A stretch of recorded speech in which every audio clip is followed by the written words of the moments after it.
What is happening, guys? So the MR2 saga continues.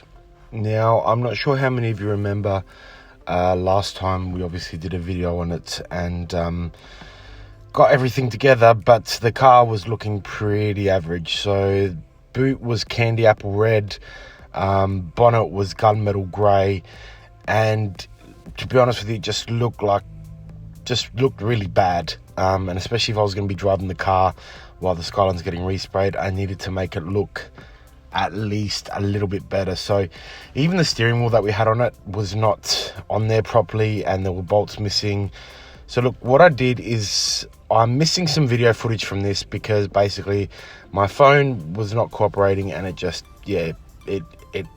really annoyed me. So as you can see here, the boot is not in the best condition, dents and like scratches and wires. But basically what I did was I grabbed a can of paint, and it was just Rust-Oleum, just from Bunnings Ultra Cover, and I just sprayed the boot very basically. So I didn't do smooth motions or anything like that. I just wanted to get paint on the boot, and I just moved back and forth, side to side. Now, the reason why I did this is because the paint on the actual car is actually stained. So you can see, we take a step back, it doesn't look that out of place, except that it's cleaner than the whole car. So we'll have a look at the side here where the spoiler did sit originally, and you can see here the paint is actually stained. So it's actually like a brown finish that's not coming off, and I've tried everything to get that off, but it's not coming off. So the paint will need to be sanded all the way back down and resprayed. While I'm here, I've got to mention I'm going to be doing a video on the Skyline soon. Well, I've already done it, I just need to upload it. So what's going to happen here is that I sprayed the boot, I'm going to spray the bonnet and try and get it looking at least half decent, and not up close, I mean from afar. And the reason for that is because I'm using this car for work, and I don't want people to think it's from a junkyard. So I started spraying the bonnet here, and you can see it's had a reaction, which again, I'm not too fussed about, because I know I'm just going to lump heaps of paint on it and basically make it so it's white. We're also going to be putting in a side scoop that I got for the car back when I first got it. So basically the left hand side panel here, that'll pop off, and I'll show you guys how to take that off for those with MR2s, and we're going to put the panel in. So we've got that here. It's just a Phillips head screw. There's two of them. So there's actually an earth wire attached to this panel too, so I did have to drill a hole to put the bolt back in, but that worked out fine. So one Phillips head there, and the other one just above it, or what is it, perpendicular to it. So basically we remove this, and the whole unit, once you remove both of these screws, the whole unit should basically come straight out. And it's pretty easy to do. You can see there I've changed, well, I've got a pod filter on there, which I changed back when I first got the car many moons ago. I have cleaned it to make sure it's flowing properly and everything like that. But basically, two screws here, two Phillips head screws, and the whole thing will just pop straight out, providing you've disconnected the earth. Now, I hadn't disconnected the earth when I did this, but you can see there, it just basically pulls straight out. Sorry for the crappy camera work, guys. So yeah, I'm just trying to see where the bolt lines up here, and I basically just flip it all the way over whilst I'm juggling with the phone in my hands. And look, that's that. But so what'll happen is the air duct will filter straight into the pod filter, or close enough to it. But it's, I don't know how much of a mod this is, as opposed to just looking okay. But back to the bonnet, you can see I've put a few more coats on here now, and we are still having reactions, but it is becoming the same color as the car. Obviously I did this video over a few days, well, over the weekend actually, but you can see there I've put the screw back in there, and I've also put the bolt next to it. Unfortunately for this scoop here, it didn't have anywhere for me to bolt in the front screw, so it just kind of sits there. But that's the filter there, and it just basically draws, well, it doesn't even draw, it just forces air back down to the pod filter pretty much. And that's about as far as it goes in terms of that. But you can see here, and I guess the whole purpose of this is to show you guys that I'm basically making my crappy looking MR2 look half decent. Now up close it won't be, obviously. It's, people will look at it and be like, oh my god, what a terrible paint job. But it's more the fact of when I'm driving and in car parks, when I'm off to see clients and things like that, that I don't want people to see this car as being a junker. And unfortunately we live in a society where the state of your car is reflected on the type of person you are. Doesn't matter if it was a 1968 Ferrari.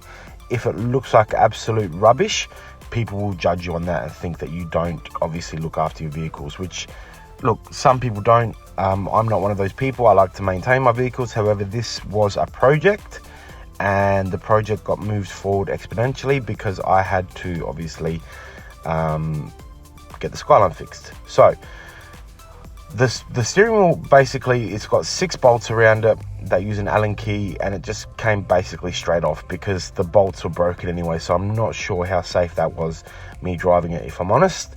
But again, sorry for the crappy camera work, guys. So the hub sits there like that, and basically the Allen bolts go straight into that, and they're meant to hold firm and tight and basically hold the steering wheel. Now the other scary thing I found with my steering wheel, oh god, I'm really sorry for the camera work, guys. Another thing I found with my steering wheel is basically the bolt that was attached to it was not on there tight at all. So here is the new steering wheel. I don't believe it's genuine. However, you never know.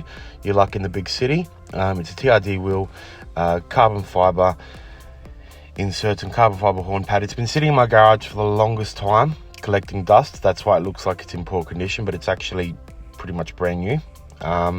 So basically that'll sit on top of where the other one was originally in there. However, we're going to make sure that we attach it correctly. Now the bolt I've put back on, but as I said to you, it was terrifying because it was really loose.